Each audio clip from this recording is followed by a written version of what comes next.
You are going back to this community that is your they are your competition. You guys are saturating the market, and yet you were looking to them and trusting them for like, wait, what do you get paid? Wait, what should I do now? Do you think you could still do that in the current market? Because as much as you are tough and driven, you're like, I was determined, you were also made yourself vulnerable to your influencer peer group, which is kind of a left-hand turn from I'm going to crush the competition. Do you think you could still do that today? People are not as like willing to share about the ins and outs of like what they're doing, or if they have a special brand deal, they won't give you like a contact. I've always been an open book, so I'm always willing to share. I can definitely tell now that there's 20,000 billion food bloggers out there, like everyone wants to keep what they have close to them. So it's definitely become a little bit more difficult to like have that same camaraderie. But it's so funny because I seriously have a group of 15 to 20 people that we all started around the same time, and we are all pretty supportive and open with each other.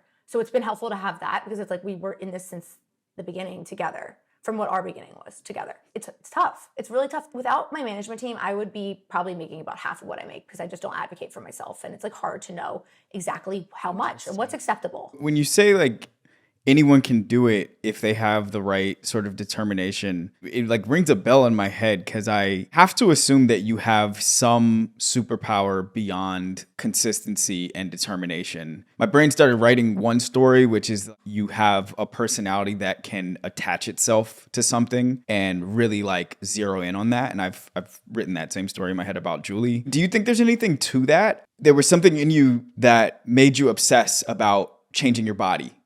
And as you've described it, there's something you could control and like pour into and own and manipulate the way you wanted it to go. Is there a connection there? I think that's so spot on. I've actually really never thought of it that way, but I do totally feel the connection because when I first started, did I transfer maybe my like control over to now my job? I have to put everything into this. And I definitely did. This is my baby. This is now my thing that I can control. And I think that now as I've gotten older and maybe my blog has grown, I've been able to like sit back and relax. But like I still have that like same feeling of like when I was in control over what I was eating and how much I was exercising to now like my blog, like how much am I working? Like my value is based off of, did I post enough? I try not to post on weekends anymore, but I used to. It took me a lot to not post on weekends because it was like, I felt like I was like giving up a part of my job, right? Like I'm letting these people down. I hate letting people down. By nature, I'm a people pleaser. And I felt like I was letting people down. I feel those same feelings of like when I'm doing my job and it's like successful and it's growing and something goes viral and I'm like, this is that high that I used to get. Julie, can I throw the same question to you? Do you think that there's a connection? There's a part of my personality and with many people who've had eating disorders that is very determined and has a lot of self-control in some areas, but really channeling this thing that's very out of control. This thing that you get filled by.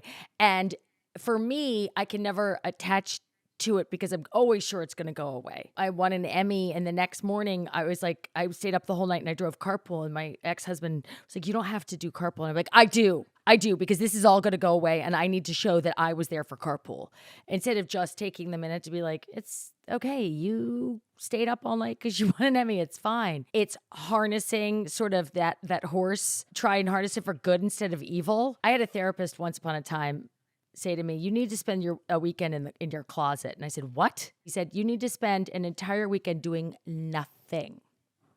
And I was like, what? And this is way before I had kids. So it was possible that I could have done nothing for a weekend, but my brain's always thinking about what's next.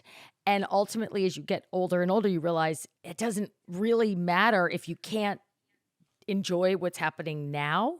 And I wanted to ask Erin, if I said to you, you need to spend the weekend in your closet, i.e. just doing nothing, like turn the phone off, no work whatsoever, order dinner, you're not cooking, could you do it?